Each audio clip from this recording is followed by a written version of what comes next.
You alright?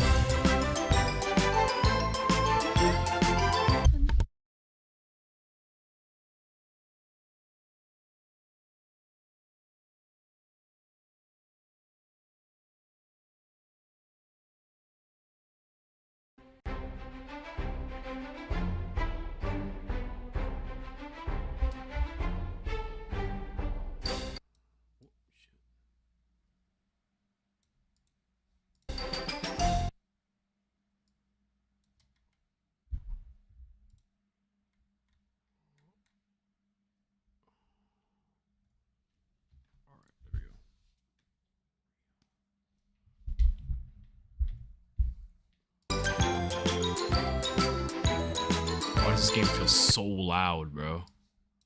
This game feels so loud.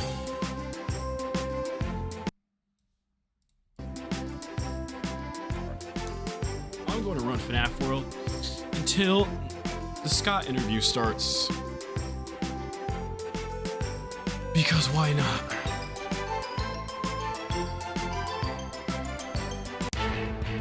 Oh, it just drops me right in the middle of this. Okay.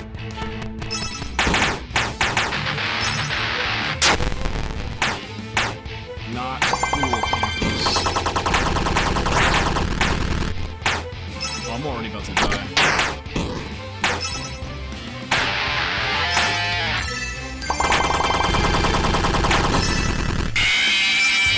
I'm not dying today. You're going to lose.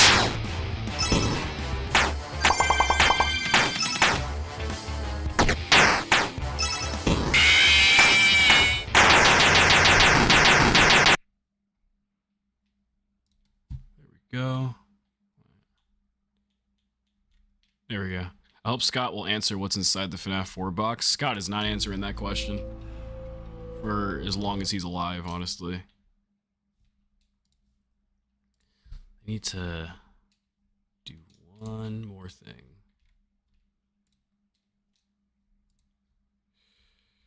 One more thing to fix my stream.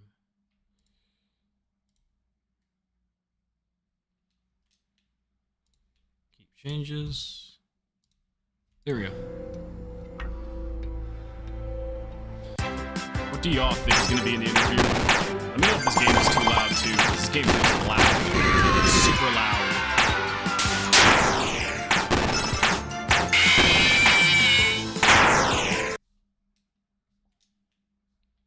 Turn it down just a tiny bit more.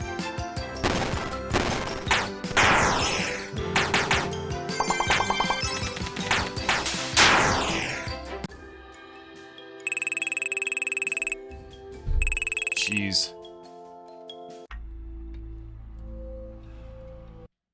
Oh, because it's on 144. Okay. Hiya, chat. See you guys rolling in.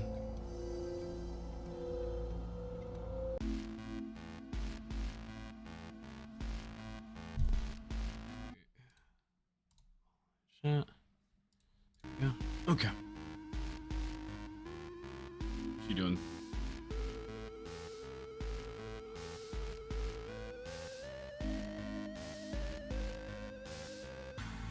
Oh, damn. Did the bad. Did the very, very bad thing. Oh no. No, this is very bad. Okay, God, I got out. I thought I was gonna be stuck in there. Can't go 3 levels down. Yeah, I remember that. 3 levels down, very bad thing. I forgot what it looks like on the 3rd level.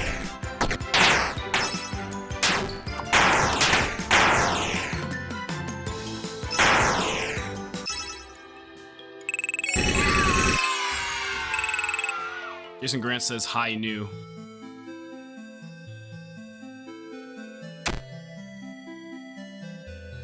Oh, here we go. Run? Luck? More luck running away from battles, probably. I just realized the secret collab is tomorrow. Yeah, I hope it's Fortnite. Like, I don't think it should be anything else other than Fortnite or Dead by Daylight. Just my opinion.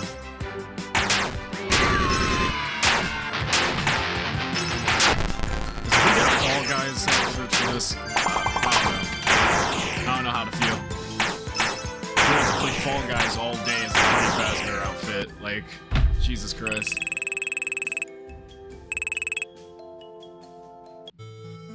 It's gonna be Call of Duty too. Just watch. It's gonna be something that nobody expects. Reach Lily Gear Lake. From here, I don't know where your adventure will take you. You should keep keeping an eye out for another glitch object. They're the only way to get to the places that are otherwise unreachable. Be careful in the waters of Lily Gear Lake. I hear there's some sea monster. Awesome. That's just awesome. Because that's what I need. Just a sea monster. So really like a ship. Why are we in like some lily pad or some monster crap on the water? Bro, if it's cod, I will be pissed. Man, like, cod's been taking all the collabs and whatnot.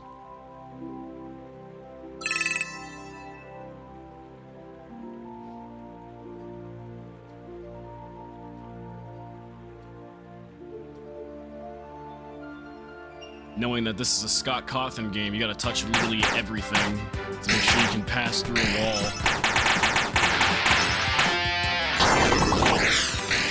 Oh, they're trying to do the water hose one tap. That's not cool. It is not cool.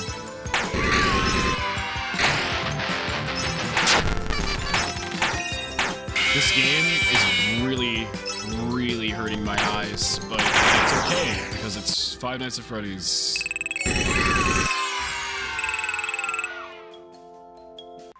Why did you write backshot?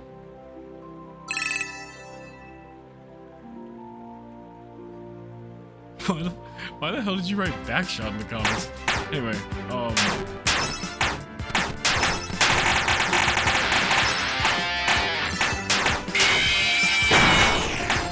regen song.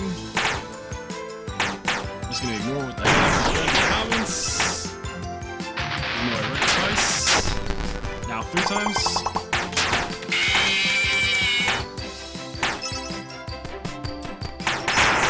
Why is everything a robot here?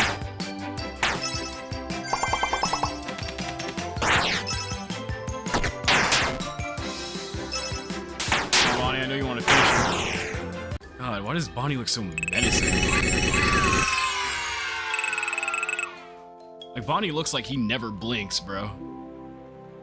Even if he had the ability to. Okay, I think I found myself on the backside of World 1, but I see the next glitchable object. Oh no, it's another cave.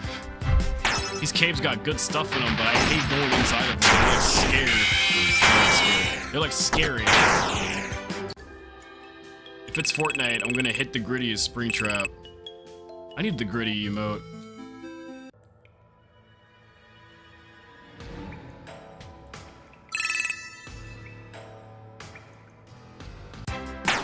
I just want a purple guy outfit in the game.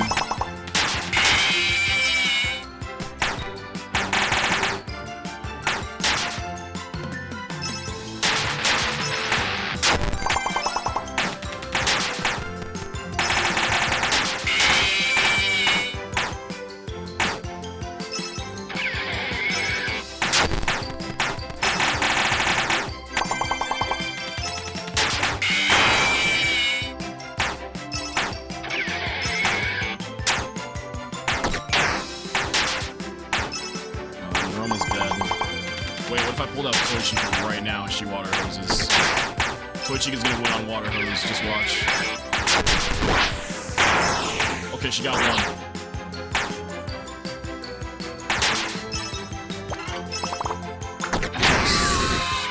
No! I accidentally hit the wrong one. I'm trying to hit water hose.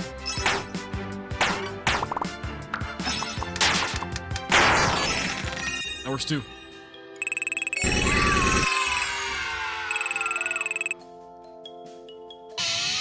Oh god. Oh god, no, no, no! I really hope she doesn't have unscrew. I'm gonna keep on jump scaring her too.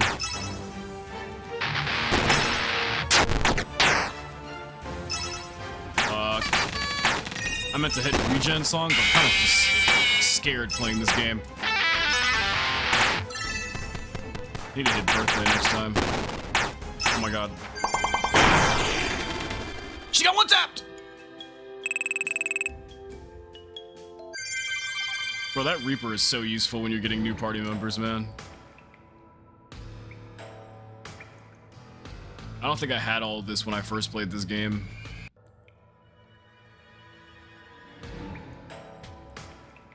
I high-key think I cheated the files and just never told anybody when I first played this. But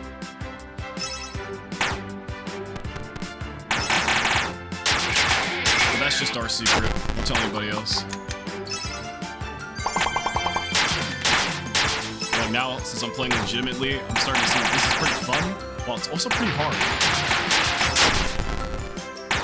Like I played legit a little bit when it first came out, but then I think my impatient teenage/child self didn't like how grindy it was. But like nowadays, I just like really grindy games. How long until the thing? 21 more minutes.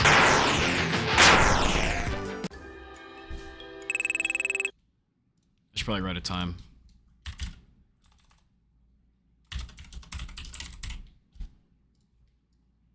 There we go.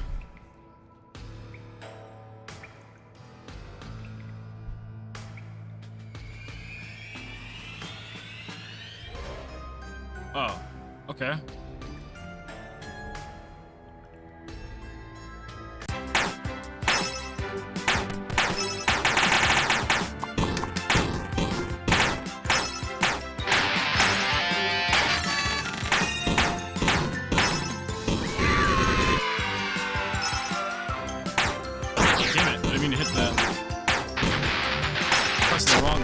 This PS5 controller. Yeah, I'm playing on a PS5 controller. I'm too lazy to play the mouse and keyboard.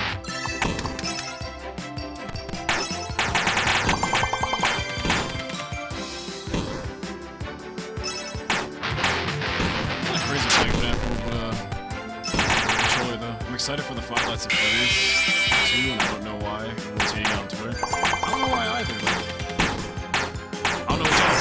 Like, it's a racing game.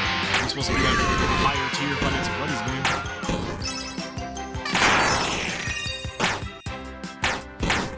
How was something like FNaF World when I'm playing, except not like a racing game? It's crazy how you can't please nobody in this base. Kinda feel bad for Click Team. Oh wow, there is a lull bit in here. What is that lull? What is that lull bit selling? That's the real question. That lull bit's gotta be selling some crazy stuff.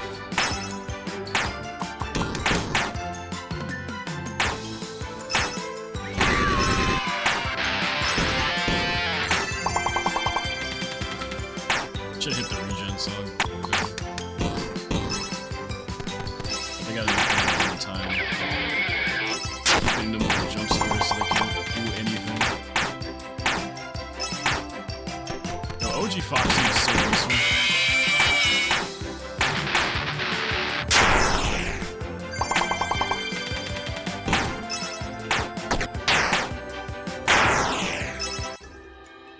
As soon as I get Fredbear, OG Freddy's gone though, because OG Freddy kind of sucks.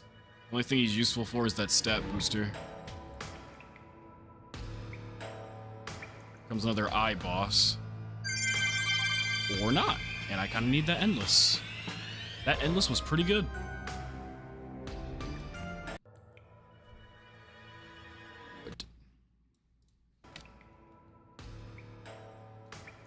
Alright, I turned the game down a lot more because it felt like it was way too loud. Can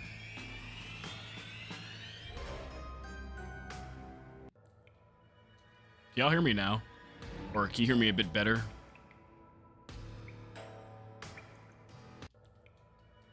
Have you seen the new FNaF 2 movie images? Yeah, I've seen them. But I'm waiting to like talk about all of them on a video.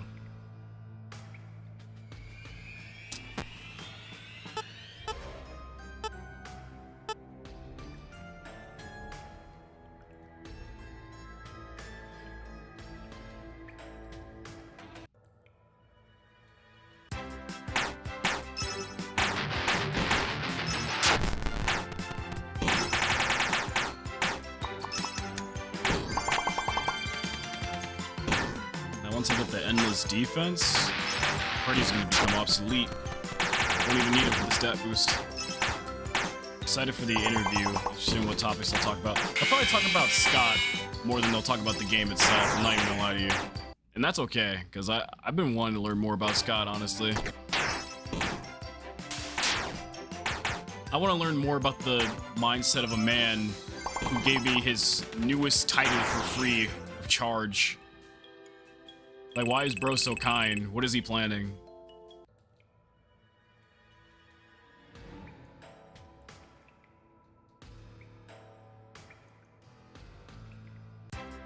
Oh, there's another endless over there. Like, I cannot wait to see what it is.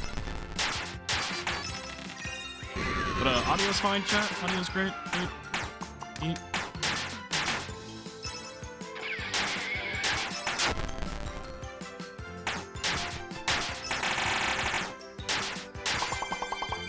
Okay, now I just kind of want to do a dedicated FNaF World stream, since the only thing that's happening tomorrow is the collab.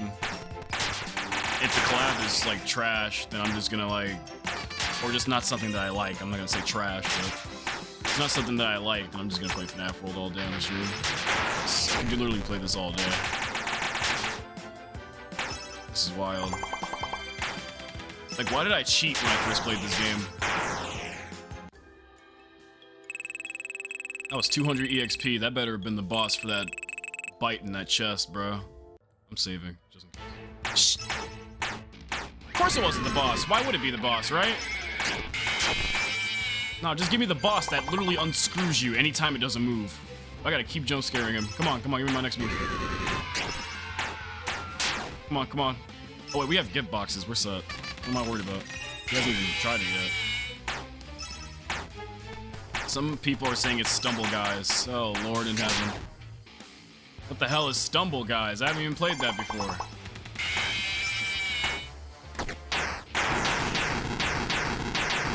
By the way, for all newcomers to the stream, hello, and who's your favorite FNaF World character? Let me know. I was gonna say something like really stupid. Oh, endless defense! Thank God, I don't need Freddy Fazbear anymore. I don't need OG Freddy. Yes! He's so useless.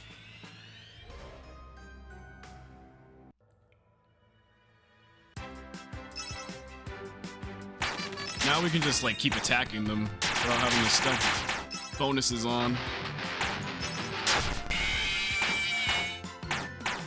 But like high key, the original yeah, it could be your FNaF World character or your favorite FNaF World team, McNasty. Your favorite FNaF World character is Scott. Yeah, Scott's pretty nasty. He's pretty nasty in this game. He was a psychopath for adding himself in the game. I have a feeling with the FNaF collab, it could be Minecraft. Minecraft? Like, I love Minecraft as much as the next person, but I don't know, a Minecraft adventure map for FNaF or a texture pack or whatever.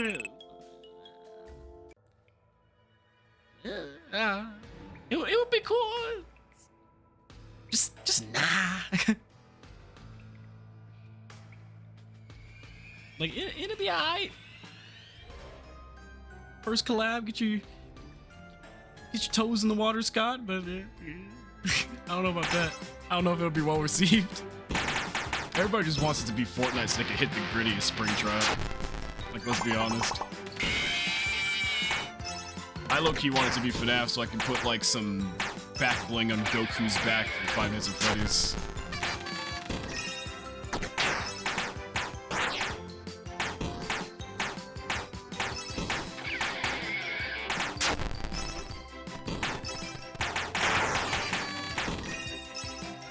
I know, that's kind of weird what I just said, right? I'm more in it for the back bling, not the actual Freddy skin. Like, I'll buy Freddy's skin, but like, it's pretty weird, huh? Just kind of listen to myself talk for a second. But Withered Bonnie is more OP than Scott. I have Withered Bonnie. And oh shit, speaking of Wizards. No, get her out of here. Destroy her.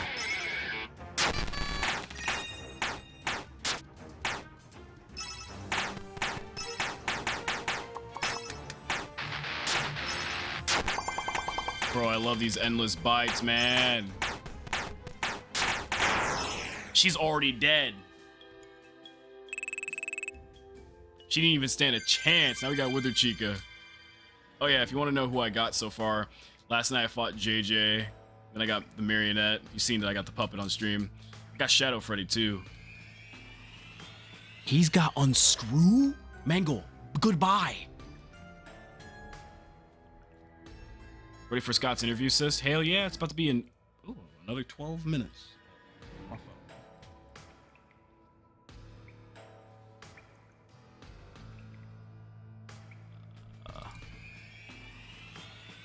On the floor. In the bed. Dang. Hang on, chat. Just make sure Freddy doesn't get lost.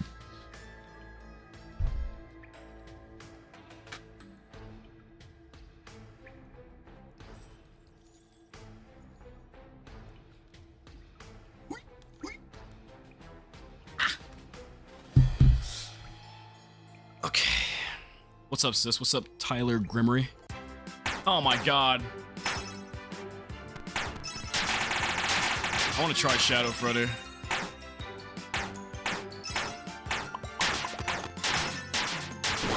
Why'd I even try Water Hose? Nobody's even low. One tap! Shadow Freddy is so good, bro. Already I love him.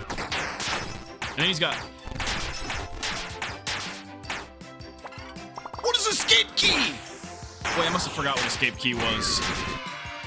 I read it, but like, what? He can just dish out multiple one-taps on a chance?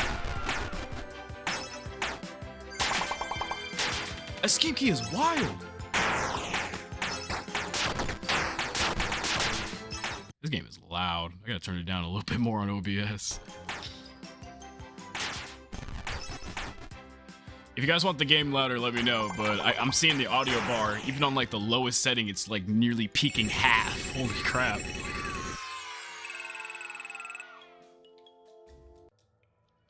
Shadow Freddy is it.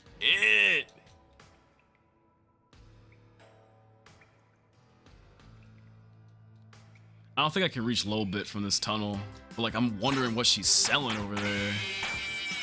What low bit got on the market? Hey Siri, give me a timer for 5 minutes.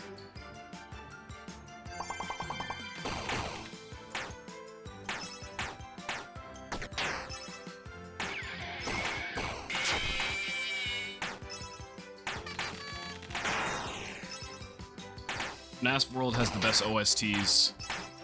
It's alright. I kind of like I won't say the soundtrack of FNaF 2, but I like the ambience of FNaF 2. That sound is like so memed and legendary. Damn, we got like 1,203 Freddy tokens, or fast tokens, I mean. What if we went through here? Did we go through here? No.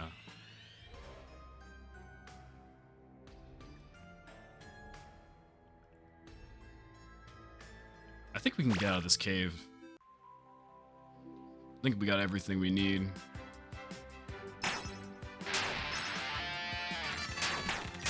Now I just need to get the version of the puppet that has the resurrection ability. I don't know if it's the puppet that has the resurrection ability or if it's like Scott or Fredbear or something.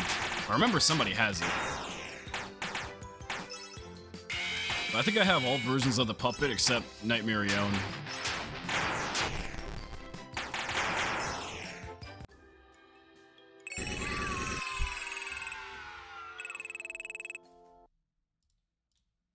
Oh, new challenger. Who is it? Oh, crap.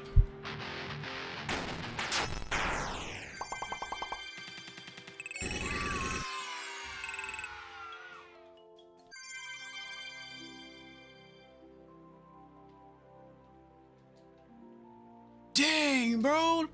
The Reaper ate him. That man just got ate.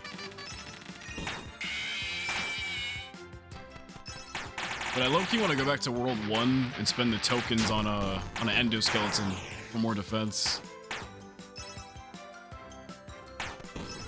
talking about gift boxes, right? Yeah, that's what I'm talking about. I don't know which version of the pup, or I don't remember which version of the puppet has it. Cause like, when I seen the, okay, all right, all right. Why is he using water hose, bro?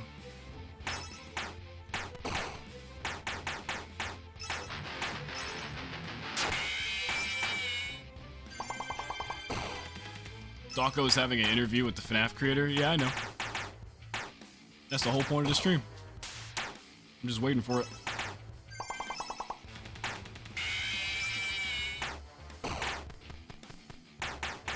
Pretty sure Funtime Foxy, Shadow Bonnie, and Crying Child has gift boxes. Oh, the Crying Child. That's who I remembered. Yeah, I used to have the Crying Child on my team.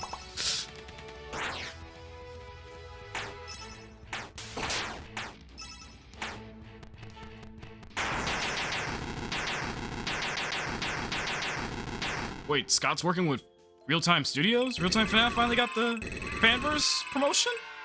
Seriously? Is that real? Because if so, good job. Good job to them. They deserve a Fanverse spot. Get their game funded. You're lying, bro. Says, he's lying.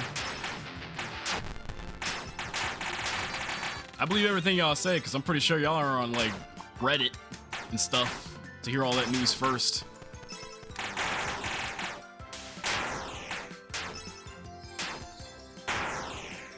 Reddit.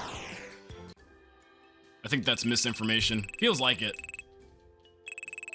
That's why I kind of questioned it when I said it, but I still believe y'all at first. Nightmare, or I'm sorry, Phantom Mangle. Let's see if Phantom Mangle's gonna get the one tap from the Reaper. I gotta start using like more attack abilities. Just let Chica heal.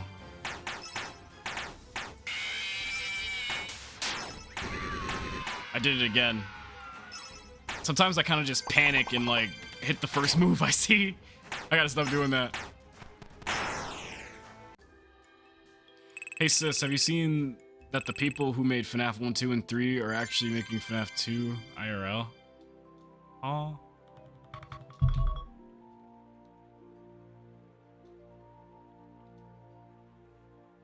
Oh, I see what you, I remember what you mean. Yeah, I think I seen that they made like a teaser for it a long time ago. I love those guys. I forgot what their channel name was though. What was their channel name, Crosswave? Like, I know exactly who you're talking about, but I can't remember their name. I feel like an ass for that. It's just been a long time since I watched one of their videos. Doesn't it have something with blue or something in it? Sis, you should go to the stream a minute early before it starts. Oh, don't worry, the stream is open on my other monitor. That's how I know it's about to start in like exactly 4 minutes. Oh my god, every time I want to start to show you guys what the stream looks like on the Google Chrome page, something keeps popping up on my screen. Like, kill Balloon Boy. I'm about to do all attack moves on him. It's Balloon Boy too, the perfect little bastard to, yup, get out of here. Balloon Boy, the perfect person to like unleash rage on. Anyway, all right, I would like to show Google Chrome on my second monitor. Or would somebody else like to just join my party? Jesus Christ. Yo, just know I have the stream up. For some reason, OBS is not allowing me to use both of my monitors. Just know I'm ready. Hey Siri, give me a timer for 2 minutes. In 2 more minutes, the premiere should be starting. Well, technically 3 more minutes, but 2 more minutes, I'm gonna go to the thing.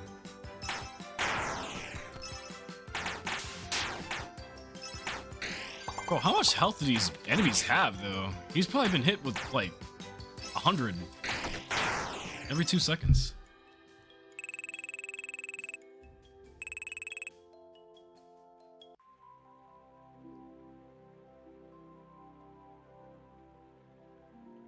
We are so close, boys. Hell yeah.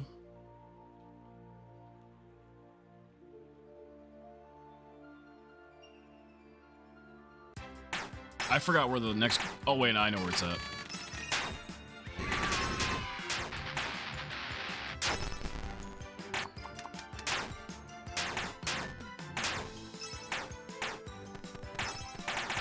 Wait, I got an idea. I don't even know why I haven't tried it. Could you, like, die? Live streaming. Hook. The audio's gonna dip in and out while I, set up the Google Chrome stream. I'm gonna see if OBS is gonna allow me to do this without being glitchy and buggy all the time like it is. Why does it never work?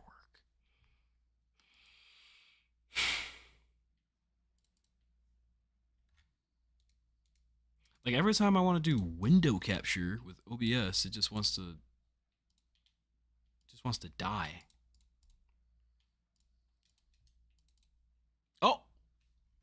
Oh, here we go. Here we go. You know what? High key.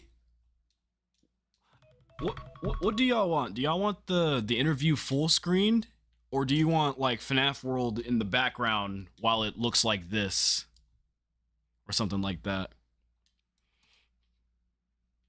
Full screen or like FNaF World in view? Full screen? Okay. Had a feeling y'all would choose that. Don't mind me though, I'm gonna be playing FNaF World while I listen to that, because I'm obsessed with this game all of a sudden. I'll try to mute it though so y'all don't hear it.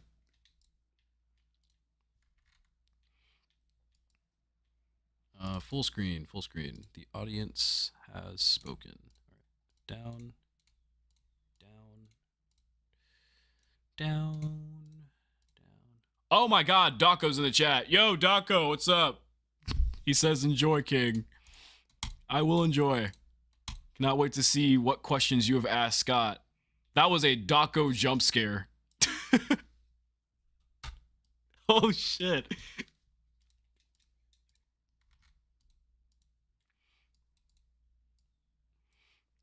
Only the people who have joined the live stream are gonna know that FNaF World is secretly in the background. That's funny. Oh! Copyright.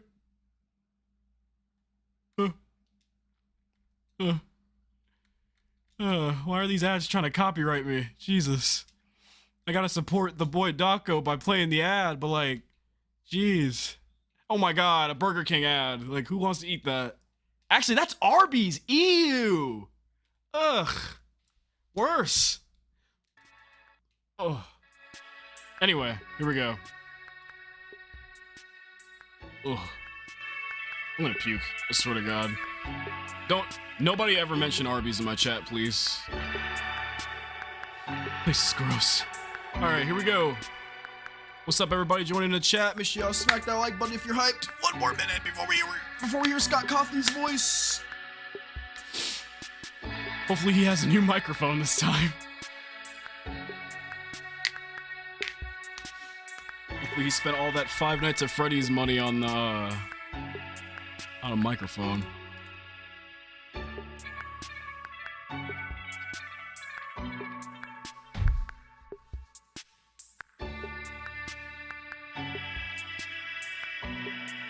I'm nervous, man.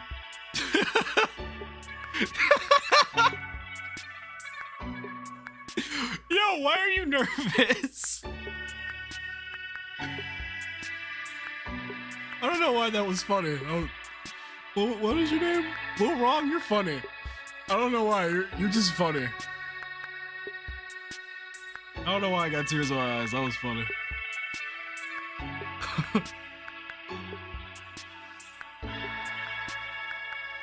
Don't let this man hear lore.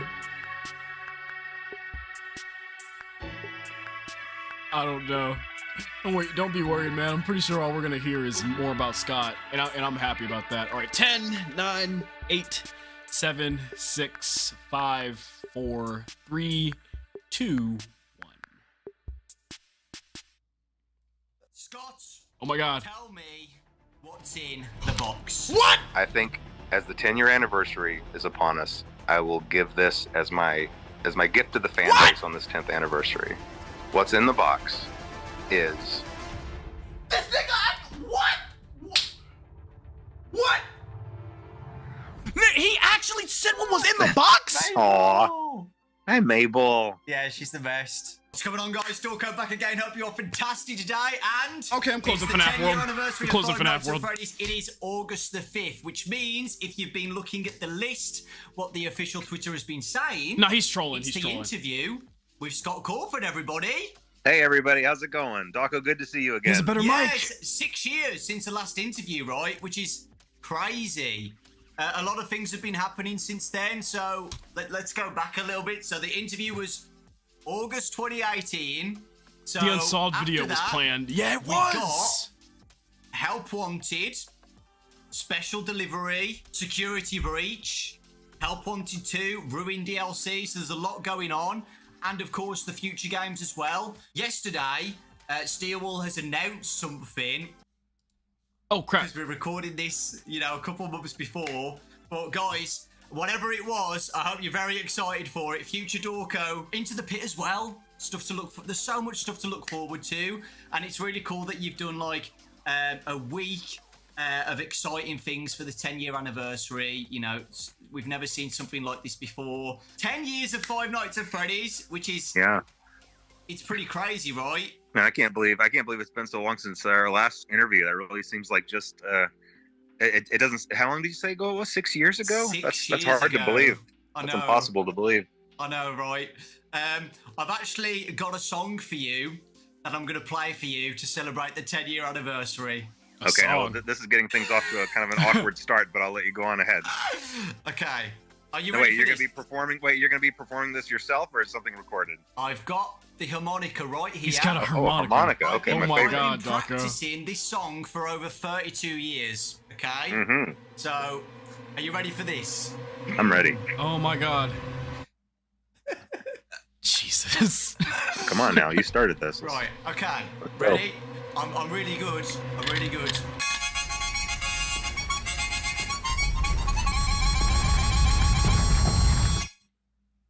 Hey, DAWKO tore shit up. Now, I will admit that I couldn't actually hear that. I don't know if your thing was cutting the audio out.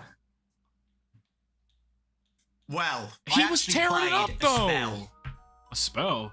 Oh, The spell is from 1864 by a wizard named I guess y'all can say he put a hex on him. Screwy.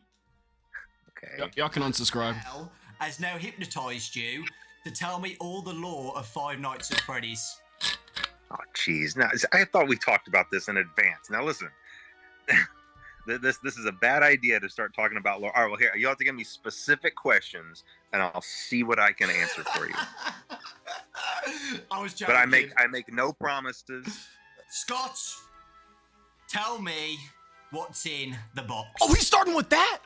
Wow, just direct, Yeah. just out and direct, just like that. Yeah. Well, look, okay, it's the 10-year anniversary. He's not gonna say what's in the Okay. box. He's not gonna say And what's in the box. even though I like to be elusive, I It's like Scott, to kind I of tease know the fan he's a base. troll. I like to, and I do like there to be an air of mystery about things. Yeah, or a mystery. Sometimes yeah. I do let things go on for too long, and I understand that sometimes things become not fun anymore, and things can become Yeah, he's frustrating for trolling. theorists. Trolling.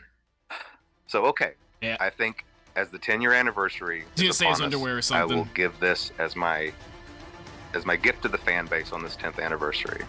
What's in the box is Discord call sound effect.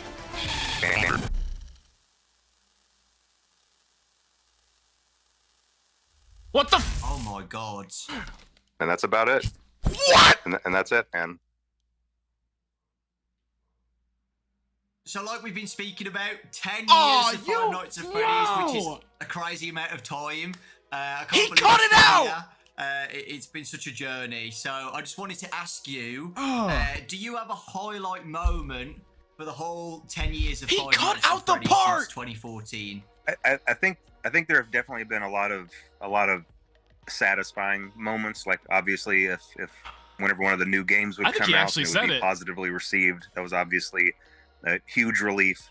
There's never been any goal other than just giving everybody what they were really hyped up about. Because when you see everybody getting hyped up and getting excited, if suddenly something comes out that just is a big letdown, there's no greater fear, I think, for a game developer. So that was always satisfying and a relief. But I think the biggest highlight was probably just going to the movie theater to watch the movie when it finally came out, because behind the scenes of all of the games throughout the years and behind the scenes of all the books being written and everything else, there was always the movie. The movie was just a slow burn project, even just starting as late as 2014. So that has been in the background, being progressing for almost the entirety of that. No, not almost the entirety of that first 9 years. So to be able to actually go sit in the theater and hear the reaction from everybody and hear the fans really enjoy it, that was definitely that was definitely a moment of just real happiness for me, I think. Literally 9 years, having ups and downs, getting the script right as well. I know you've said on posts before you've had so many scripts made for the movie. The plushies in Manhattan or something, that was one of the scripts. Plushies in Manhattan. So, yeah, it was. Yeah, I can imagine how difficult it's been, like trying to get it all done. I can just imagine.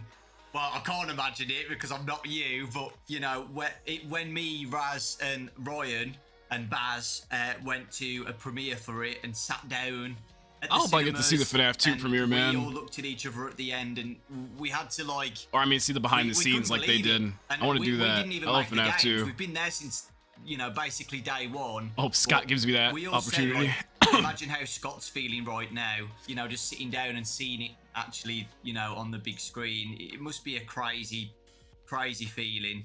Yeah, and now that I've been through the process, I can tell you it's a miracle that any movie gets made. Just being through that process, just how many wheels have to be turning at the same time, and how many things. And even though this process took a long time for me, Hollywood works at just blazing speed, where there's 100 things happening at the same time, and it's a miracle if these things get coordinated. And sometimes things don't work out, but sometimes they do.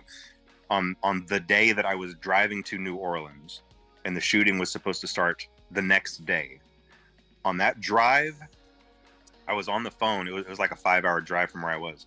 I was on the phone the entire time trying to finish contracts and finish negotiating points, because there were still open items with there were still things that needed to be resolved with Universal, Blumhouse, the Actors Guild, the Writing Guild. There were just Louisiana. There were all of these things, and any one of them not being settled properly would mean we couldn't start filming. And all of those conversations were happening at the same time, and all of them depended on one of the other ones.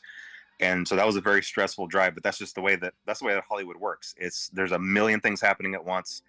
It was definitely a whirlwind, but to see all of those pieces come into place, it was pretty remarkable. And yeah, like you were saying, just all of the scripts, starting just with 2015. There were a couple of deals that weren't very good that I'm very fortunate didn't pan out. But then whenever I was with Warner Brothers briefly, that was a good deal, and I was very, very grateful to have that. But even that, whenever the stars seemed to have aligned, things just didn't work out there either. And so I was really fortunate to meet up with Jason Blum and get to have that deal with Blumhouse. They had a lot of faith in the project, and they were following my lead on a lot of things, sometimes to a fault, because lots of times I would throw things out and want to start over. But, they were with me the whole journey. They were with me, and they believed in the vision, and everybody just had the fans at heart. That's all anybody wanted to do. Everybody was just making sure that every part of the movie would be something that the fan base would look at and recognize or relate to or connect with. And I think in the end, we were able to accomplish that. And I'm just really happy with that. And I think we landed with just the perfect cast, which, again, that almost didn't happen either. There were a couple of instances where someone else was about to get a part, and then something would happen that would make that not work out, and then someone better would step in. And I've said this to better, my contacts at Blumhouse. Ouch. numerous times just over this last 6 months, even since the movie came out, thinking, aren't we glad that we got like Josh Hutcherson for this role? Like, isn't it great we had Elizabeth Lale for this role? Isn't it awesome we had Matthew Lillard for this role?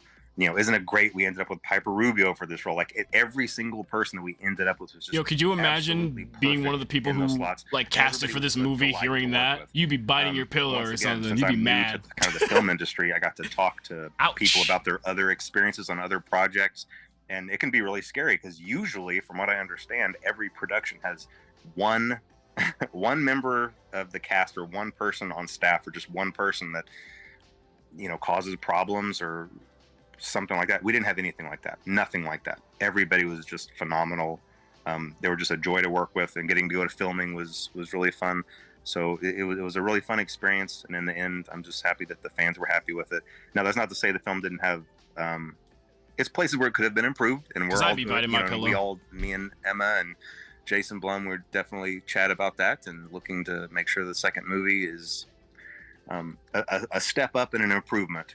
So lots of good things to look forward to, I think. Yeah, it's exciting. And yeah, you're right about the fan reaction. The fans absolutely loved it. I love that. We all can't wait for the next movie. I love the movie. And I'm so glad, like, it's actually happening as well. So yeah, exciting times. So yeah, you said that you've got a highlight of the 10 years of FNaF. If you could go back and change one thing in those 10 years, do you have anything that you would change? You can't say the box. No, you know, the one thing I already changed the box. I wish I could go back and have one more shot at FNaF World. I really, really do. I know it still would definitely be the oddball in the series, no doubt. And maybe it would still have been a poor Why did I decision have a feeling he would mention FNaF World? I was so ready to do that. Made at the beginning of that project that doomed it from the start. Like, I was making it with mobile in mind, so it was a really slow resolution. I was thinking about it as a game on the phones. I tried to make the whole game on one frame in Click Team Fusion. That just means I wasn't allowing it to be as big as it could have been. Yeah, for those who are entering the stream, I'm playing FNaF World in the background.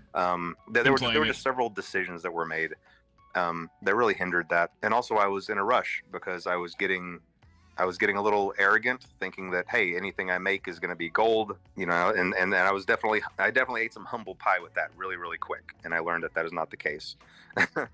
And so I've tried to be very careful to not make that mistake. You know again what? At least he admitted that too. But yeah, you know, if I could go back and change one thing, I wish I could maybe work with a different developer and just really make it a high resolution game, get in some really good graphics, maybe get someone else to, you know, help me with those graphics. And it could have been a good game. Who knows? Maybe somewhere down the line, if I get really antsy about it and have a lot of free time on my hands, maybe FNaF 2 or FNaF World 2 might be a thing. Yeah. Oh shit, FNaF World 2? Soft confirmation? You could soft still confirmation? Get a different company to do a FNaF World game. It's not over yet. I think I've said this to you before. I love FNaF World. I think it is so underrated, and I always say FNaF Worldception. FNaF Worldception. There's just a charm to it. I really do, and I know you don't like it. Nightmare Foxy. Oh god. I absolutely love it, man. I really do. I love everything about it. If I had allowed myself to work on it for one more year, just like really double its development cycle and let it be a high res game, I bet it would have really been something. But like I said, who knows? Maybe for the sequel someday. Let's move on to Steelwall. The amazing Steelwall Studios. Steelwall. That was the next game after Ultimate Custom Night. Help Wanted. One of my favourite games. Sure, smack that like button if you're enjoying the interview so far. What has it been like working with Steelwall? Were you nervous about it? Because I know it's a big thing to, you know, give a company your baby, basically, and let them, you know, do what you've been doing for the past 5 years. How was it for the first time letting someone else work on FNaF? I was really nervous about it. I was really nervous. I went several years still doing it by myself, even after I had the financial ability to pay other people. Again, I wasn't in that mentality of being able to do that. So even though I could have done that, I was still doing things just all by myself, all the way through Pizzeria Simulator. Yeah. But by then it was I knew that it was getting too much for me. I knew that I had to find another partner for it, and I was scared of that because, you know, there are stories all over the internet available about just games that went completely wrong because of games being mismanaged in the hands of, you know, development companies. And I'm sure that all of their pitches on the surface would have sounded the same, but I really got lucky. For that reason, I really feel like I got lucky, because whereas I probably could have accidentally ended up with a company that did botch something, I didn't. I think I really honestly believe that I landed with the best, just one of the best development companies. They've been just a pleasure to work with, and they've done a really great job.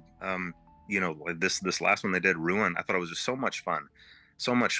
And I think that might be one of the I think that might be my favorite thing that they've made was Ruin. And the things that they have planned, which I'm not going to talk about right here, but the things that they have planned are really exciting too. So yeah, I've been really happy. Scott's favorite game is Ruin. Well, yeah, Help Wanted. Well, I was going to throw in, I'm happy with how Help Wanted came out, because at the time, and I don't have this anymore. I don't have a 3D. I don't have a VR. And he says this anymore. sounds exciting. But whenever the first Help Wanted came out, I did have a VR setup, so I was able to beta test. And of course, I was leading the charge to want to beta test my own games. I got into the Funtime Auditorium and I noped out of it. I took the headset off. He said nope. And I immediately got on the phone with Steel One and said, I'm not doing it. I'm not going to test it. You test it. You're going to test it. You'll find someone else to test it.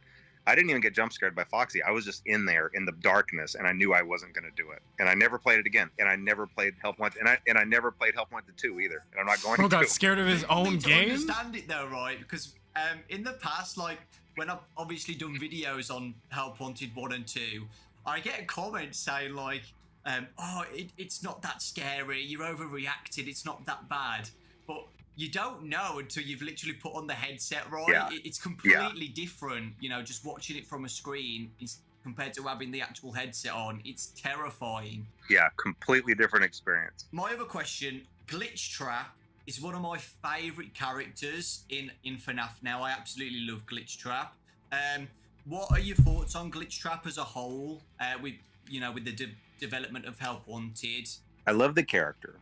And I know that this is kind of one of the places where I know that there's a little bit of a divide with maybe me and the fan base, or maybe just within the fan base, because I always lean sci-fi. I have a tendency to lean sci-fi, even though I try to come back into the roots of the supernatural instead. But I can't help my inclinations to lean sci-fi. So anything that involves possession of AI or possession of machines or circuitry, that I love that sort of thing. So I love the idea of Glitchtrap. I'm not a huge fan of the name, and here's the way that these things happen. Okay, and this happened with Burn Trap too. Whenever I'm in the planning phase with Steel Wool, we come up with temporary names for these characters. You know, temporary names. So whenever we're doing the pre-production document, I'll say, oh, well, he's glitchy. We'll call him Glitchtrap. Oh yeah, he's Burn. We'll just call him Burn Trap. But then those names get embedded in the source code because they use those temporary names also.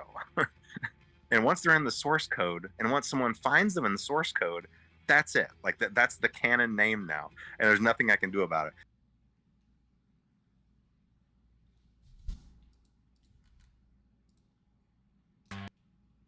it. That's not what we're gonna do. Yes, I love the character. Not a huge fan of the name, but it is what it is for now. You know, it's the name. I love Glitchtrap's name.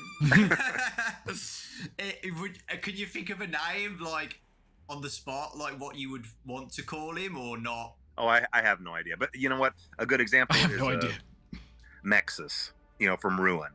Now that was a character where even in just my design of the game, I thought that through and I came up with that. And I'm really happy with it. I really like that name. It's a really cool name. But now, see, if I didn't have one of those ready to fire off, I might have thought up something like, I don't know, Purple Trap or Purple Trap, you know, or AI Trap, or just something temporary, and then that would have been the can name. That would have been so much worse than Nexus. So after Help Wanted, we got Security Breach. Were you happy with the release of Security Breach when it first came out? Security Breach, there's a really big story behind that. That was definitely a challenging period, and a lot of things just didn't align up perfectly for that, and there were a lot of reasons for that. I mean, obviously, I hear lots of studios and things kind of blame COVID for stuff, but there is a reason for that. You know, COVID took well-structured work systems and suddenly scattered them and expected the work to continue to flow, and it just doesn't work that way. From my understanding, I'm pretty sure most, if not every, member of Steel Wool got scattered across the country and were trying to just carry on with the workflow, and it was just really difficult. I think that's really the only example when my idea of how a game was going to go was misaligned with how things were going with Steel Wool. And I had a specific story for this in mind. Okay, for Security Breach, I really did. I had a very specific story in mind, and it is very different than the one that got in the game. And I think a part of that is the way that I conveyed that to Steel Wool, because what I was trying to do was I was trying to tell Steel Wool to do specific things throughout the game, put specific items in specific places, have specific characters do certain things, meanwhile not telling them what the story plot was. Because in my head, I was thinking, okay, when people find this, they will connect this to this to this, and it will all be revealed. And I thought I could do that without telling Steel Wool the story plot.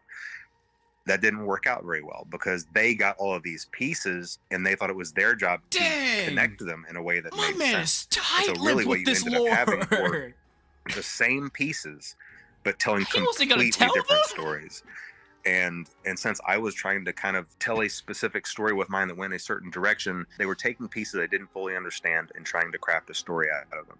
And again, I don't blame them for that. I blame myself for that, because I guess what I should have done is just said, hey, here's the story. Here's why these pieces are here. Here's how they're supposed to connect. And I can give you a really easy example. My man is like Odo with One Piece. And I'm hesitant to say this because I don't like messing with the lore, but I think in this case, it's okay. When it comes to Burn Trap, originally, Burn Trap was never supposed to move. He was supposed to just be something you saw in the corners. Like if you're walking past machinery, you might be able to peek in between two things and see him in the corner or propped up against a wall, almost like a Burn Trap was never supposed to move, prop, and you never fully understood what his purpose was. And he had a very specific purpose, and I'm not going to say what that purpose was, but realistically, he never moved. Well, obviously that's not what we got in Security Breach. In Security Breach, we got a capsule opening and purple smoke flowing out and him climbing out and coming to get you.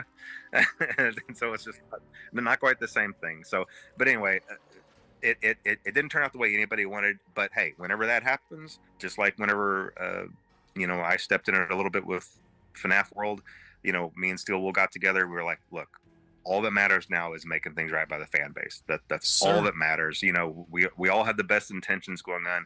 We all wanted to make a good product, and we went in and we made Ruin for it, and I hope that redeemed the game, and I definitely did. I think it was really great. But Security Breach was alright too. Yeah, and anything that we do going forward continues that story or has those same themes. Wasn't that bad. I think we're just going to be in a much better situation to continue on.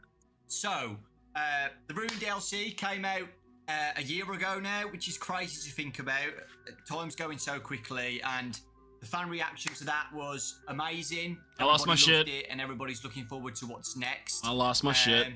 The ending of Ruin, with a specific character that came out, a new character into the games, the Mimic.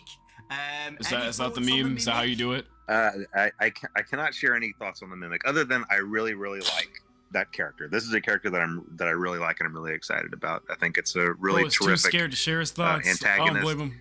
And I don't think it's the last that we've seen of the Mimic. That's all I'll say. Oh no. With that, do you have a favorite character in the Steel Wool era of games? Watch it be Cassidy. Music Man is too obvious of an answer, right? Okay. I mean, I think all those characters turned out great. In fact, I think this is why it's hard to pick a favorite, because all of them turned out so well.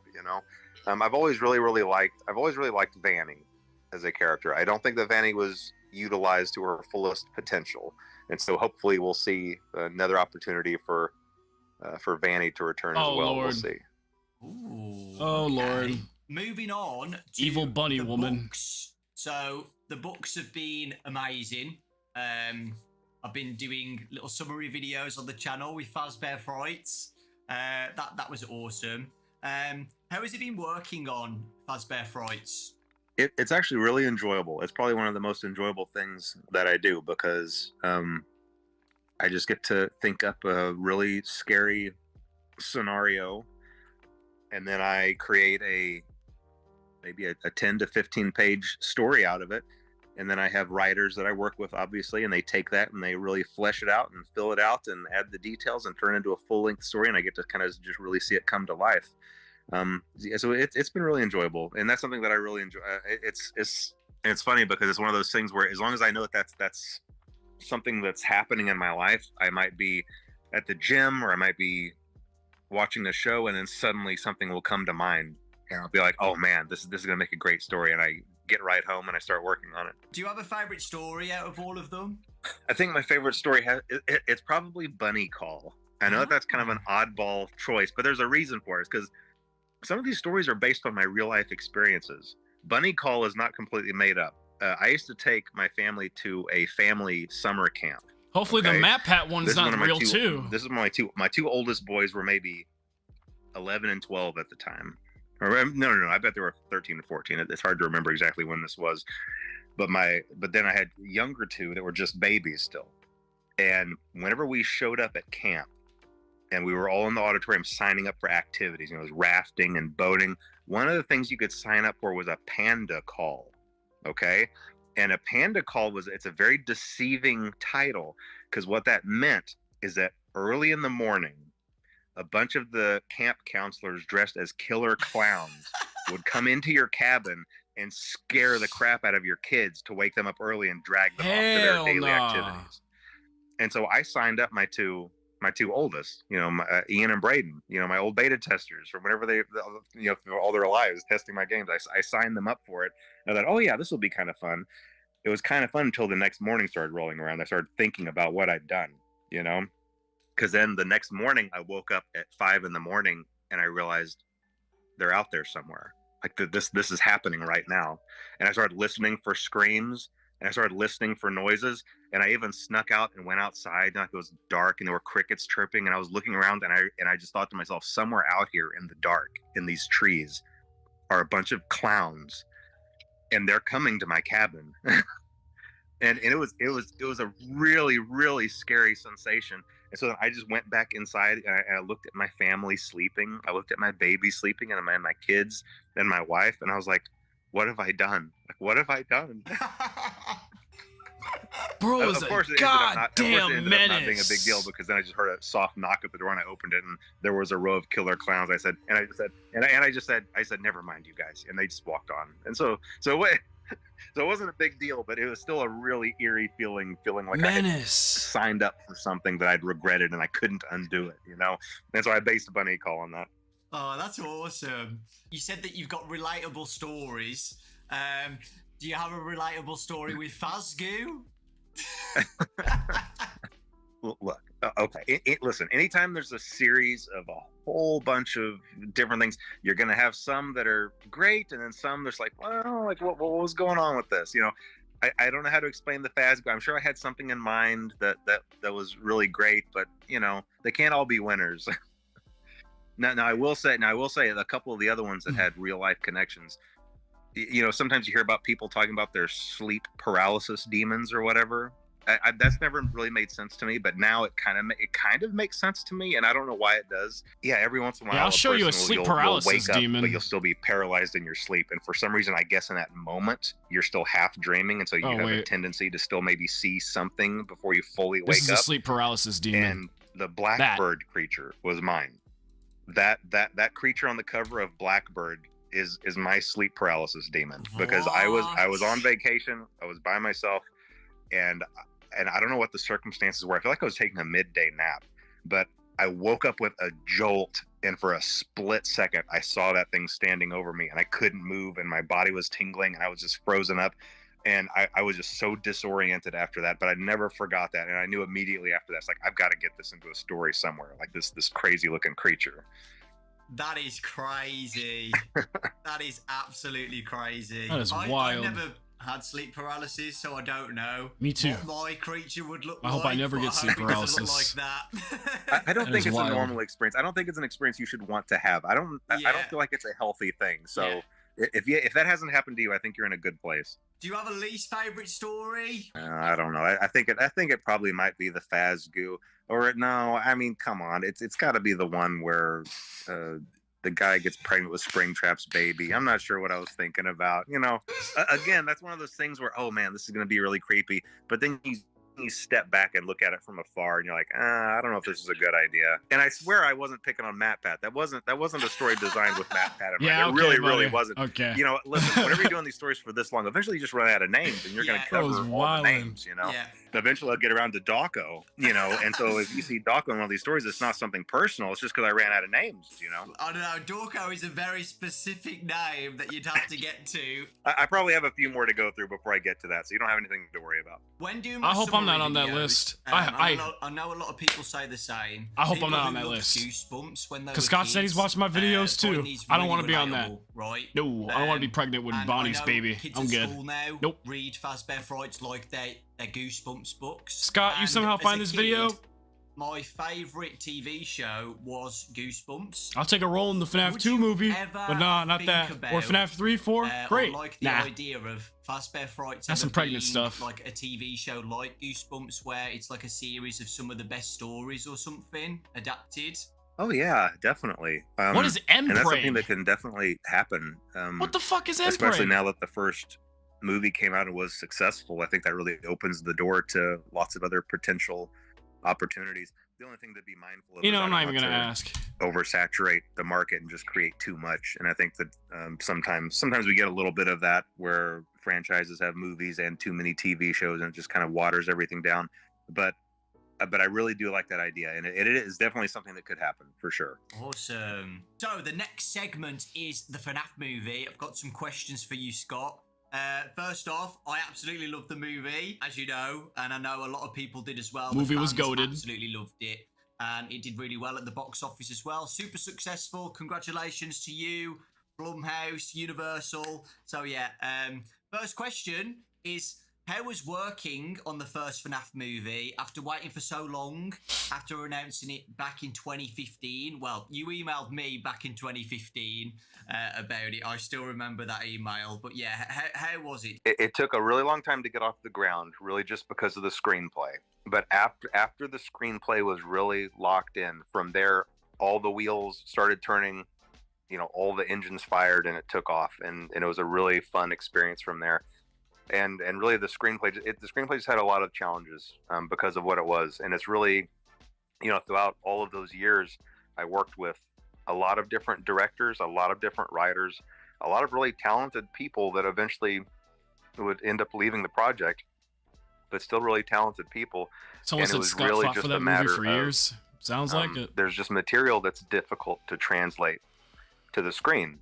And one of the biggest issues is the animatronics, obviously being the monsters in the monster movie. If I were to approach any writer of a horror movie or any director and say, okay, here are your monsters, go make a monster movie with them, that's easy. You know, you give them all a knife, you go in, you just make your generic slasher, but just have it be, you know, Freddy, Bonnie, Chica, and Foxy doing the slashing. The nuance here is that these animatronics are possessed by the spirits of kids. And these are innocent kids. These are victims themselves. So it's very, very difficult to still have a horror movie, still have those kills that you need, but still preserve the innocence of those kids. And it's a really difficult thing to do. And there were several screenplays that did not hit that mark. And I think I was more cautious about that and more picky about that than anything else. If kind of the innocence of those spirits was not preserved properly, I wasn't going to go forward with it. And so, you know, one quick example is the way that we were able to have a couple of kills in the movie was obviously the vandals. You know, you have a group of people who are breaking in, they're disrespecting the place, they're trashing the place, they're there with bad intentions, and then you combine that with the fact that these animatronics are, you know, the spirits in them are these kids that are basically very confused and lost, animals backed into a corner, and kind of left with this impression that adults are out to get them. And then you have these violent adults breaking in. And so it allows you to have that kill count while still being like, well, I can kind of see how that might happen. It was a tricky thing to do, but I think we were able to accomplish that. Manipulated by William Afton still as well. Yeah, right? that's right. That's absolutely right. The drawing on the wall was also kind of this layer, this blanket of manipulation over them all. So all those things combined, you could see how these actions could happen while it not necessarily being the fault of the kids. With the fort scene as well, I loved the fort scene. I know some people were a bit confused by that, like why are they building a fort? But I got it straight away. You know, you just want to show the audience that they're just kids, right? You know, were you happy with the first movie and how it came out? Yes, I am very happy. I mean, look, anytime anybody, I think pretty much anybody who's been through a process like this would be able to look back. And I do this with my games too. You look back and you're like, well, I wish I'd tweaked this. Oh, maybe this could have been like this, or maybe this could have been like that. But you have to just really take a step back and look at it as a whole, and where it came from, all the things that could have gone wrong, and all the things that went right, and just be really grateful that so many things just fell into place. You know, and I can give you a really quick example of why I don't want to second guess too much.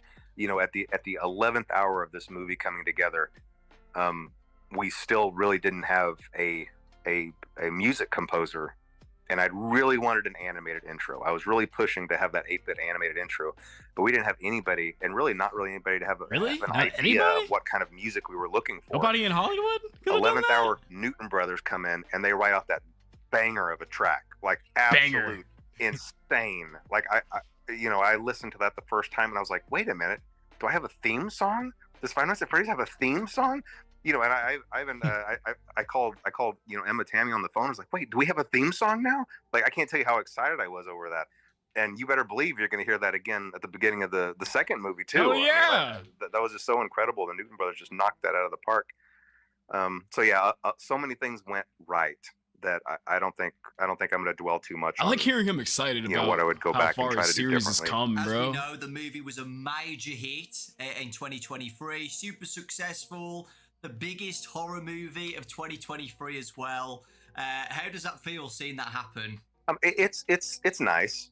That part is nice. It's more important to me that if the critics had loved it, but the fan base was grumbling and saying, "Wait, this isn't how it is in the lore. Wait, we didn't like this. I don't like how they did this, and this," and the fan base was unhappy, that would be a failure to me. I'm perfectly happy with all the critics hating it and the fan base reacting positively to it. So yes, it is nice that the movie was successful. However, that is not the correct metric by which to judge the success of this movie. And in fact, opening night, which was Thursday night, you know, where I am, I went to the very first showing, and the theater was pretty much empty. There were only a couple other people in there, but it was a 1 o'clock showing. So, but still, I saw that as kind of a bad sign. But I just watched it anyway. Then I went to the next showing, which was just later in the evening, and I told myself I wasn't going to go online. I wasn't going to read any reviews. I had already told everybody at Blumhouse, and I told my legal team, don't talk to me, don't call me, don't email me, don't send me charts, don't send me facts or figures. I don't want to hear anything about anything. I'm going through this whole weekend blind. I just want to experience what everybody else is experiencing. Well, before I went into that second showing, I was just by myself. And then later that evening, my whole family was coming into town, by the way. My whole family was going to come into town and watch the movie with me that night. But this showing, I was still sitting by myself. I was checking my email, and I accidentally saw one of the reviews. And I saw that it was terrible. And that opened the floodgates, and I went and started reading all of the other reviews. And I immediately texted my family saying, don't come. Don't come. Damn. You know, this is over. I want to be by myself. And I was already thinking in my head, like, how am I going to write a letter to Blumhouse apologizing for this? How am I going to write a letter to the fans apologizing to this for just wasting everybody's time? And I was just incredibly depressed. But somehow Jason Blum caught wind of this. I don't know who I asked a question to or what I said, but you know, he started just bombarding me with text messages saying, Scott, the fans love it. The fans love it. You know, the movie's a big hit. Everything's great. He was just, you know, in all caps, everything all caps. My phone was just blowing with all caps texts. I don't care what people got to say about it. And so he really talked me through that to try to encourage me that even though the critics hated it, you know, there was a lot to be loved there by the fans. And so then I had my family come into town anyway, and we just sat in a packed theater and listened to, the cheers and enthusiasm, and it really lifted my spirits. But for a couple of hours there, man, I was pretty distraught. I thought the whole thing was just a complete disaster. But it wasn't. But it wasn't. It all worked out okay. It all worked out okay. Yeah. And again, the movie's not perfect. There's definitely room to improve. But yeah, I'm definitely happy that it was in general received well by the fan base. The second movie. Cannot wait for the second film. Which is, it's been announced that it's going to be coming out in 2025. Is it December 2025? Yeah, December 5th, 2025, I think. Is there anything exciting to talk about on the second movie? Anything you want to say? I'm not going to give away too many details. But I will say that I'm following kind of the same formula where the first movie is focused on the first game. So I'm going to try to carry on that tradition onward with future movies. And I think that is absolutely the way to go. And I think everyone's going to be really, really excited for what's planned for the second one. The first one was really challenging because it's so much setup. It's like, how do you establish all of this? But now that we have that launch pad, where to go from there came a lot more natural. It felt a lot more natural. And we were able to really craft just a really great story, I think. And I'm really excited about it. And I won't say anything more, but I'm really hopeful that everyone's going to really love what's gonna come around December 2025. Yeah, so exciting. I wish DAWKO would have asked. Emma back and everything. Oh yes, yeah. Well? I wish DAWKO would have asked. Is it going to be streamable great job again? on that first one, Yeah, that's really good having the I same hope they do the same director. thing where you So can now watch the we're movie gonna from be talking home, about so I don't have to Into get the disrupted at a movie theater. The new game that's coming out by Megacat Studios. We just got the trailer, another trailer, a couple last week, and it looks amazing. It looks so good.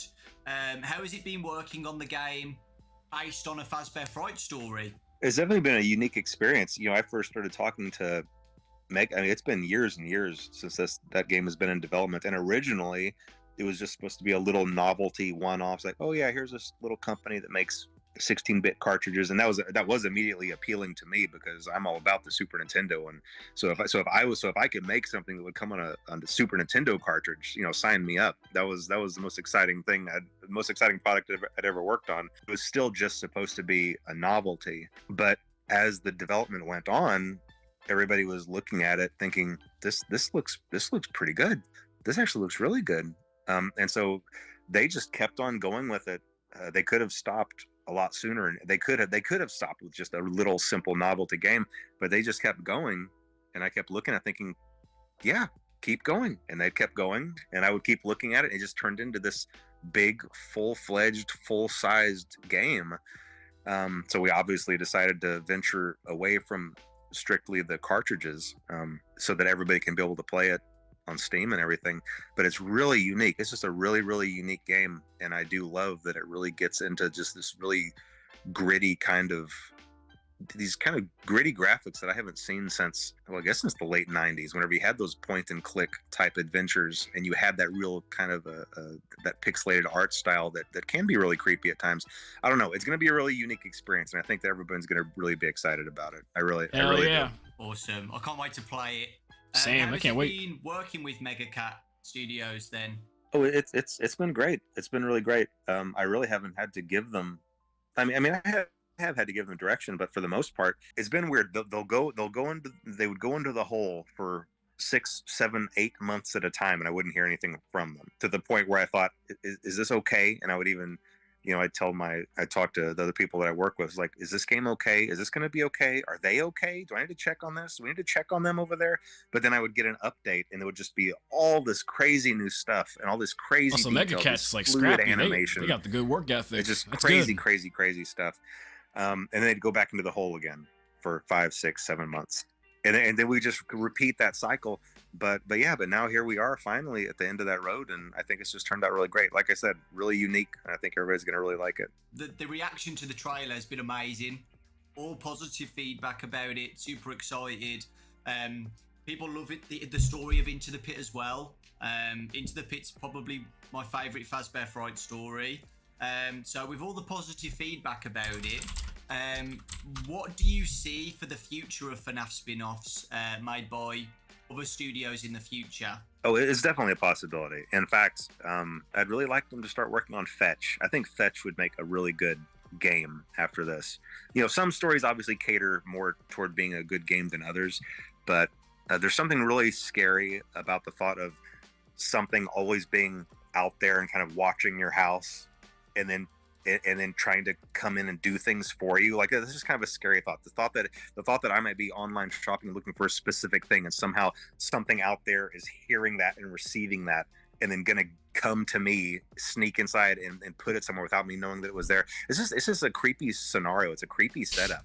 And I think it'd be a really cool game to have to stop this thing, because obviously Fetch was out doing a lot of menacing things, to have to sneak around a neighborhood and stop this thing that's sneaking around so undetected. I think it'd be a really cool game. So hopefully that'll be the next project. We'll see. As the franchise has grown bigger, what challenges have you faced with running a franchise of this size? Is there anything you could be doing better?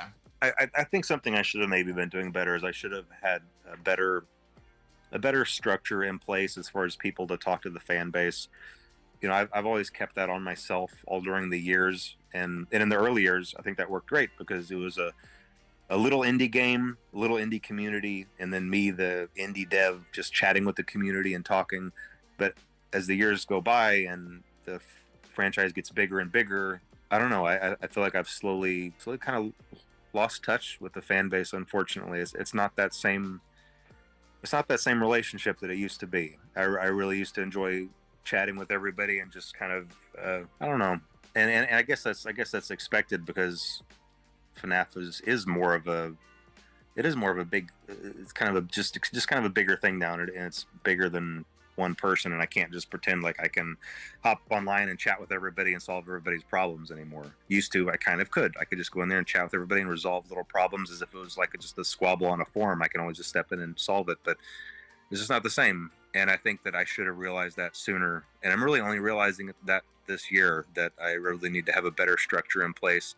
You know, and the fan base deserves that. The franchise deserves that. The fan base deserves that, to have more people in charge and running a Twitter page and official news feeds, so that there's not so much confusion about what's real and what's not real, and real news and fake news, and is this confirmed, is this not confirmed. You know, I could have avoided years of that if I just kind of had a better structure in place with people to listen to, and like I said, a news feed, and someone else to just provide better answers to the fan base. So I'm trying to get all that in place. And I really think it would just better serve the fan base. And I think everybody would be a little happier if it's not just me trying to jump in and straighten things out when needed. Yeah, I think the Twitter's a great idea. We're recording this in June, but you know, it was announced today. The schedule for what's coming out during that week is really exciting and really good. So people, you know, can get excited for the anniversary. They kind of know what's coming, which is really exciting. And you know, communication like that, you know, I'm glad communication is important to him too. Really appreciated that. He didn't just make a big title and just disappeared and didn't care what happened to it. Seeing what happens next on the Twitter, what they announce. And apart from the second movie to look forward to, is there anything else you could hint at for the future? Any future titles or any little hints to get people excited for the future? One of the good things is going to be coming from Steel Wool, but that's going to be announced here in this same week that your interview is going to air. So I think that's it. In fact, I'm not sure if it was right before this or right after this. Yeah, it might have been right after this. Yesterday.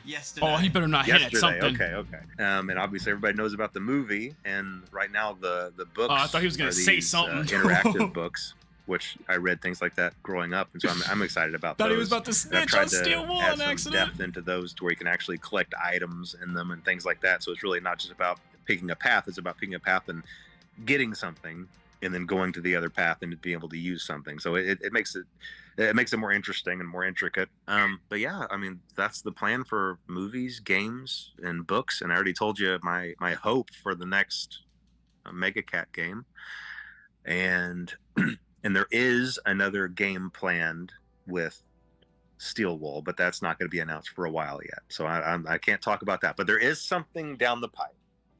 So not Click Team, but Steel Wool. Even beyond So what was beyond that what's being teaser announced that this Click week, Team there's made? something beyond. But I can't talk about that. Something beyond? So Maybe I that's a won't Click spoil Team game. anything, but I read the week before, guys, and it is good. So please, you know, check it out when it comes out. I'm looking forward to the Into the Pit one.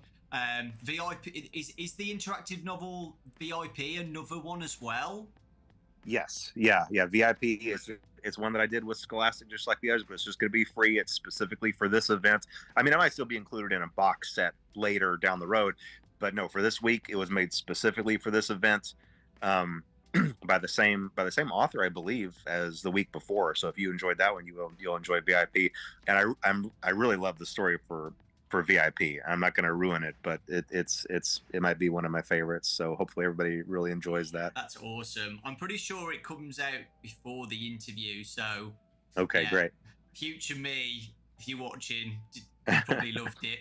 There is a collab announcement tomorrow from this interview. Oh my god. Whatever it is, I don't know. Oh my god. But, Will Scott say something? It We need a seems hint. that you've been more open with collaborations. Oh yeah, with collaborations. Let's talk about recently, the Funko I need Dead by one as Daylight well. FNaF soon. Are you more open to more Needed in my collabs life. since we last spoke? I literally during the play Dead last by Daylight interview? every day. Like, would you be interested in whatever it is? I don't know, like Fortnite or Dead by Daylight. Okay, whatever, Like, however he reacts to or- Fortnite is important here. I'm very careful with collaborations Shit! because I want to protect the brands and I want to make It's sure not that Fortnite. Five Nights at Freddy's stays It's not as Fortnite. Five Nights at Freddy's. And there It's are not some Fortnite. games where even if I really enjoy the game, it just doesn't feel like a good match. It feels like a mismatch. The Nope, brand it's not integrity Fortnite. is the It's most not important Fortnite. thing for me. It's not and Stumble Guys either. keeping everything Can't be. feeling like it belongs. Fuck! And so that's really been my only. That's really been my Dang. only hesitancy. Can't be. I feel like With I how am he's talking.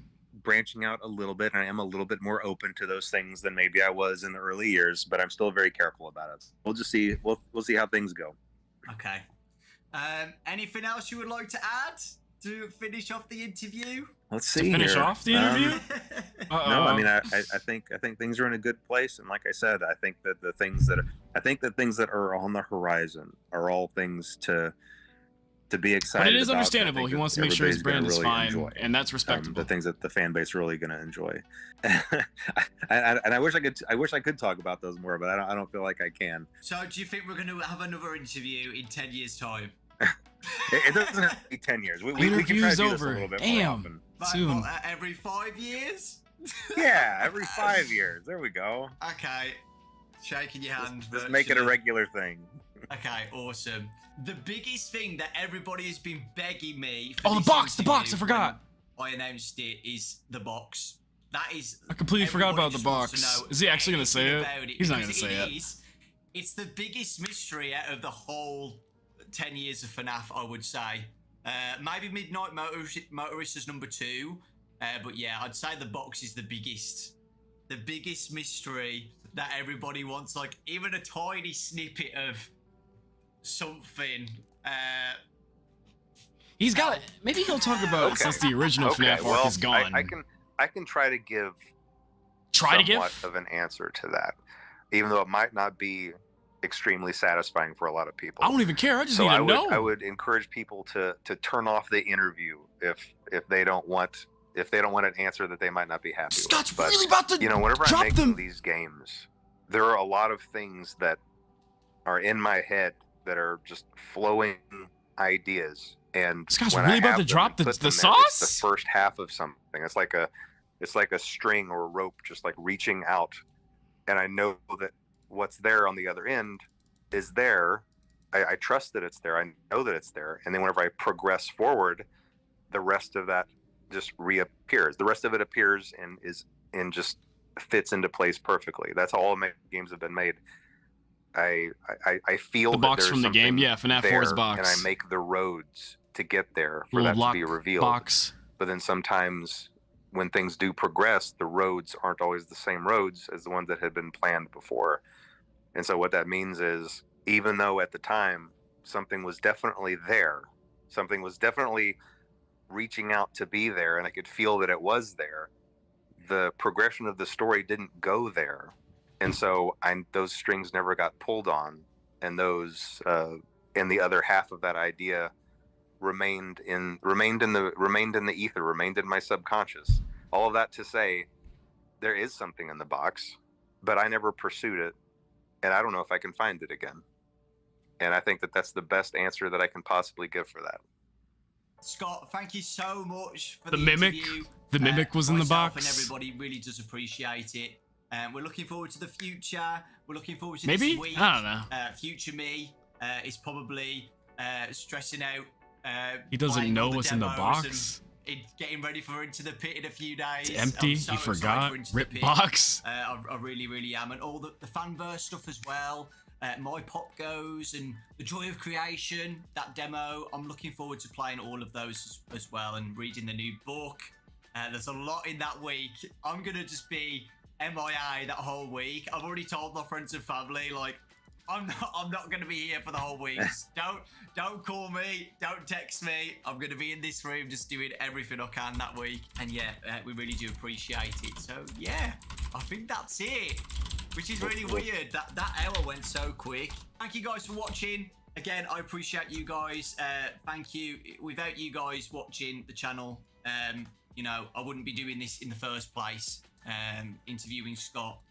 So it really does mean a lot to me. Thank you so much. And yeah, I hope you all have a fantastic 10-year anniversary week, and you're all enjoying yourselves playing the demos and reading the books and stuff, and are excited for Into the Pit. And Steel Wars announcement as well. That's so exciting. But yeah, thank you, Scott. I appreciate it. So yeah, we'll both leave now. All right, sounds good. Thanks for having me, DAWKO. Talk to you later. Thank you, Scott. Bye, guys. Thank you. There's something in the box, but I never pursued that. I don't think, or I don't know if I can find it again, and that's the best answer for that. There's something in the box, but I never pursued that. I don't know if I can find it again. I don't know.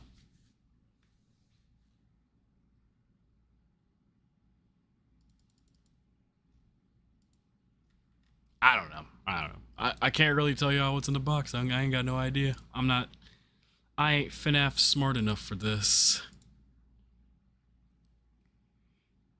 Maybe he means the plot. Yeah, probably the plot. The plot that he never got to pursue. Never pursued, never found. He had the plot, but can't find it again because it doesn't make sense anymore. Huh. Okay, yeah. I don't know why I said the mimic then. But anyway, guys, I've been setting up for about an hour and a half here, so maybe I might continue the stream later with like an actual dedicated FNaF World Let's Play. I don't know. I'll see y'all later. Peace.